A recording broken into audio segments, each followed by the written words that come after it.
arc-en-ciel et iris vous donnent le sourire. On poursuit cette matinale VIP. Nous sommes ce matin en compagnie du groupe Cana. Le groupe Cana qui nous propose de la musique live. Vous êtes venu avec votre guitare, également le caron, donc la section de percussion.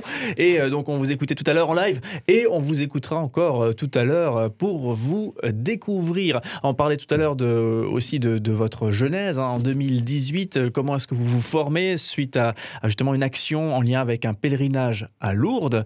Aujourd'hui, vous êtes un groupe de musique et vous intervenez tout particulièrement justement lorsqu'il s'agit d'animer des temps de musique spirituelle. Alors justement, on va essayer de creuser ce sujet avec vous et au passage, on vous remercie chaleureusement d'être avec nous dans cette matinale pour bien démarrer la journée. Marine, avec nous. Justement, qu'est-ce qui pourrait influencer Cana musicalement ? Alors, déjà, on a des influences de groupes chrétiens de base, donc comme Glorious, Open, le collectif Cieux Ouverts, Dan Luyten et les autres Québécois qui sont... Impact. Voilà. C'est un peu les groupes qui nous influencent. Après, on a chacun nos influences personnelles, mais c'est vrai que pour l'instant, en fait, on fait beaucoup de reprises. C'est des groupes qui apportent effectivement justement, on en parlait tout à l'heure ensemble, une sensibilité différente. Alors je sais pas si c'est parce qu'aujourd'hui plus personne n'aime mettre un style musical derrière sa musique, mais un peu du pop rock, donc avec tout le groupe de musique dans le temps de musique spirituelle, donc dans le temps de musique à l'église. Est-ce que chez nous, en Alsace ou ailleurs, est-ce que c'est simple de franchir ce pas ? Est-ce que c'est naturel, entre guillemets, ou comment est-ce que vous le vivez, vous qui êtes porteur finalement de ce type de entre guillemets, changement ? Et je ne sais pas si ça sera un changement ou simplement une nuance. C'est un peu compliqué. Il y a des fois où on est amené à venir dans des églises, donc on nous appelle pour y aller. Donc forcément, on sera bien accueillis, le plus souvent c'est ça. Mais après, il y a toujours des personnes qui sont, on va dire, vieille école. Donc quand ils nous voient y arriver avec tous nos instruments, ils se disent « Ah, mais comment ça va se passer ?» Tout ça, ils sont un peu inquiets. Ils ont pas l'habitude, donc ils sont un peu perturbés. Moi, j'imagine qu'il y a une image de l'orgue classique pour le temps de célébration, quoi. Oui, il y a un temps assez calme, assez lourd avec l'orgue. Et là... des jeunes tout joyeux avec ses instruments, batterie, ça fait peur la batterie dans des églises. Surtout la batterie. Ouais, ça fait les peur. guitares, ça passe parce que ça fait quand même des années qu'il y en a dans les églises, mais c'est vrai que la batterie, parfois, elle fait peur, surtout les personnes plus âgées qui disent mais qu'est-ce qu'ils viennent faire avec une batterie dans notre église ? C'est trop fort. Ah oui, ça on entend souvent. Ah, c'est trop fort. Par contre, j'imagine qu'effectivement les jeunes savourent cette entre guillemets fraîcheur musicale dans ce temps de musique spirituelle. Des fois, au début, ils osent pas trop, mais une fois qu'ils sont décoincés, ça va tout seul. Et en dehors de Cana, comment chacun d'entre vous arrive à transmettre sa foi ? Je pense que ça se fait simplement, en fait. On ne va pas forcément parler de notre foi comme ça, mais c'est dans nos actes, dans ce qu'on va faire au quotidien, ou que parfois, les gens sont amenés à nous parler de notre foi. Moi, ça m'est déjà arrivé, par exemple, dans le train. Je suis juste allée voir une personne qui était en train de pleurer dans le train. Et j'ai discuté avec elle. Et c'est d'elle-même, elle, qui m'a demandé « Mais est-ce que vous êtes chrétienne ?» Je dis « Bah oui. » Donc, c'est pas forcément... moi, je vais pas forcément parler explicitement de ma foi en dehors de Cana et de la musique, mais je me laisse porter, en fait. Je pense que c'est l'Esprit Saint, peut-être, qui me guide dans ma vie de tous les jours. Je pense qu'on est aussi tous à un moment différent de nos chemins de foi et de croyance, mais... je pense que c'est aussi des valeurs qu'on transmet, que ce soit le partage, la fraternité. Et je pense que c'est par là que ça passe aussi la foi, plus que parler de Dieu, etc. Enfin, ça va ensemble, mais je pense que c'est surtout les valeurs qui sont importantes. Après, pendant longtemps, moi, je n'ai pas trop osé parler, notamment avec mes collègues. Je suis dans un lycée, donc le côté laïque. Mais finalement, je me rends compte qu'aujourd'hui, même en parler avec des gens qui n'ont pas la même foi, qui n'ont pas les mêmes goûts, ça crée une ouverture. Et les gens en discutent très volontiers. Donc voilà, cette ouverture-là, ben, c'est là qu'on a envie d'agir. Et c'est pour ça que dans Cana, il y a Agi. Et pourquoi avoir décidé justement de créer un groupe de louanges? Qu'est-ce qui vous a attiré là-dedans? Bah déjà, nous, on a été appelés au départ à créer ce groupe. Mais on avait déjà une expérience chacun un peu dans la louange, mais notamment par rapport à ce pèlerinage à Lourdes. En fait, on l'avait presque tous déjà fait, ce pèlerinage en tant que chanteur avant, chanteur ou musicien. Et oui, et puis donc pour moi, ça a été une évidence de créer quelque chose pour apporter de la vie dans les églises. Et oui. Oui, après, moi j'ai un gros passé dans les chorales de jeunes, donc c'est vrai que ça fait 25 ans que je traîne dans les chorales de jeunes. J'avais envie aussi un peu d'un renouveau, de quelque chose, de quelque chose, j'allais presque dire d'un peu plus moderne, même si les chorales de jeunes, c'est quand même quelque chose à la base de moderne. On y met aussi des batteries, on y met aussi tous les instruments qu'on utilise. Mais c'est vrai que c'était apporter un œil neuf. Pardon. Qu'est-ce que vous voudriez transmettre aux jeunes chrétiens d'aujourd'hui? Vraiment qu'ils fassent confiance en Dieu, vraiment, et qu'ils se laissent porter, qu'ils n'aient pas peur de vivre leur foi au quotidien, sans forcément aller par les caches de Jésus, parce que ça va faire fuir tout le monde, mais d'être eux-mêmes et de vivre sereinement leur foi.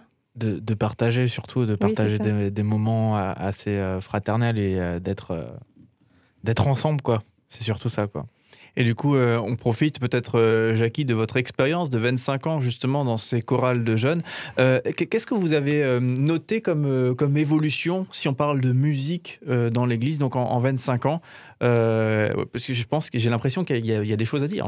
Ah, il y a plein de choses à dire.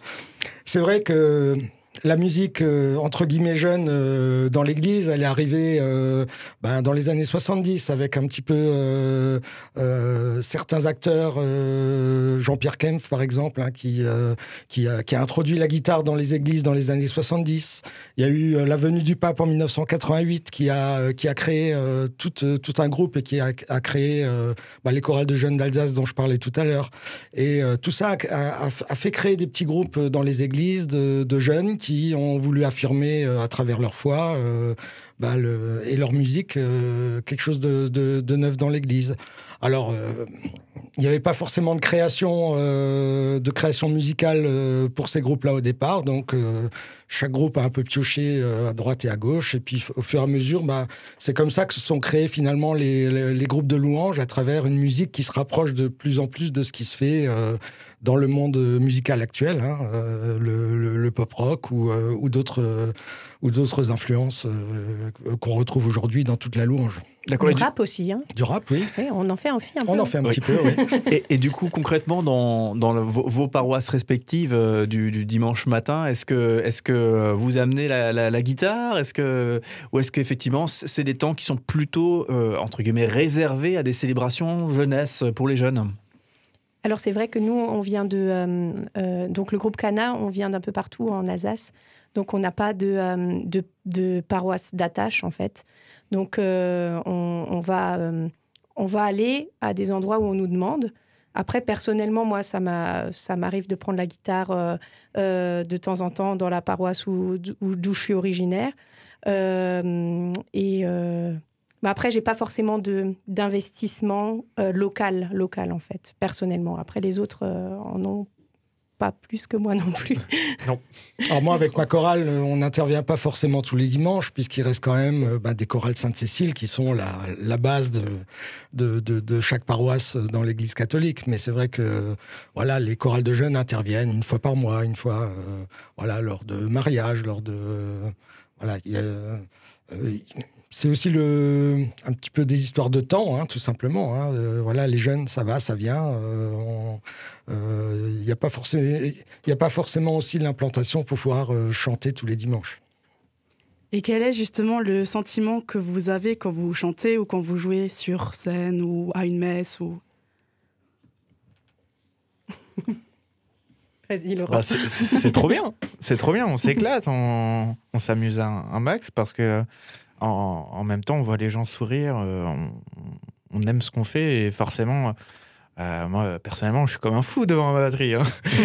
Parce que j'adore ça. Et puis, voir tout le monde chanter, danser et tout ça, c'est trop cool. Oui. Même dans des concerts normaux, des fois, on n'a pas ça. Et là, voir qu'on peut faire ça dans une église, c'est incroyable, quoi. Et puis c'est vrai qu'on est une famille. Déjà, nous, le groupe, on est un peu comme une famille, donc on partage quelque chose de fort ensemble. Et en plus, quand on voit que cet esprit fraternel se transmet vers ceux qui sont venus nous écouter et qui partagent ce moment avec nous, c'est vraiment très fort. Enfin, c'est difficile à décrire, en fait. C'est puissant. Il y a ce qu'on vit entre nous déjà qui est déjà très fort. Et puis, quand on arrive à le faire partager aux gens qui sont en face et qu'on sent le retour, ça devient extraordinaire. Et qui nous disent, qui voient nos sourires, qui disent ça se voit que vous aimez faire ça et vous nous transmettez toute l'énergie, toute votre foi aussi. Donc, quand on entend ça, on dit on a tout gagné finalement. Puis ça nous permet de donner une place aux jeunes dans l'église parce que souvent on a tendance à se dire la messe le dimanche matin, on voit plus de têtes grises que de têtes blondes, mais ça nous permet un peu de bouger tout ça et puis de permettre aux jeunes de s'y retrouver et puis de prendre notre place à nous aussi et de les inciter à faire eux aussi des choses. C'est vrai que ça, c'est une question, je pense, qui est assez intéressante. Et est-ce que demain, il y aura encore des paroissiens ? Est-ce qu'effectivement, il y a cette idée ou ce sentiment que les croyants chrétiens vieillissent ? Mais je me demande si ce n'est pas un constat qu'on pourrait faire aussi, justement, chez nos amis musulmans ou autres. Est-ce que demain, il y aura encore des paroissiens ou est-ce que finalement, les églises se vident ? Moi, je suis pas désespérée parce que on sent dans notre société qu'il y a un besoin de spiritualité. Quand on parle à des personnes qui se disent athées, on sent quand même qu'il y a quelque chose. Il y a une spiritualité au fond. Mais je me dis, même s'il y aura moins de gens, admettons qu'il y ait moins de gens à l'église, ceux qui seront là, c'est par choix. C'est vrai que c'était peut-être pas le cas 50 ans en arrière où les gens allaient à l'église parce qu'ils devaient aller à l'église. Et alors qu'aujourd'hui, ceux qui vont à l'église, c'est parce qu'ils vivent quelque chose et parce qu'ils ont la foi. Donc, est-ce que c'est plus important d'avoir la quantité ou la qualité ? Voilà, j'ai envie de dire, il vaut mieux moins de gens qui ont la foi que beaucoup de monde qui, peut-être, ne vivent pas les choses de la même manière. Moi, je suis persuadé qu'il y aura d'autres choses qui vont naître, d'autres temps. C'est vrai qu'on connaît tous la messe du dimanche matin, mais pourquoi pas faire une messe le dimanche après-midi. Ça permet aux gens de se retrouver en famille et puis de finir le week-end comme ça. Il y a d'autres temps qui vont naître, peut-être même du besoin des gens eux-mêmes, hein, des jeunes,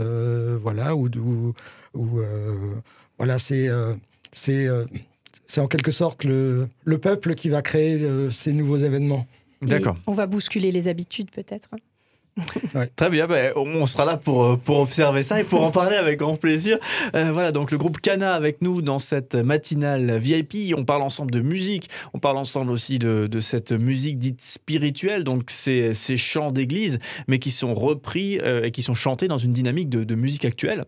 Je ne sais pas si je vous définis bien, mais j'ai la sensation que c'est comme ça qu'on peut vous définir en tout cas.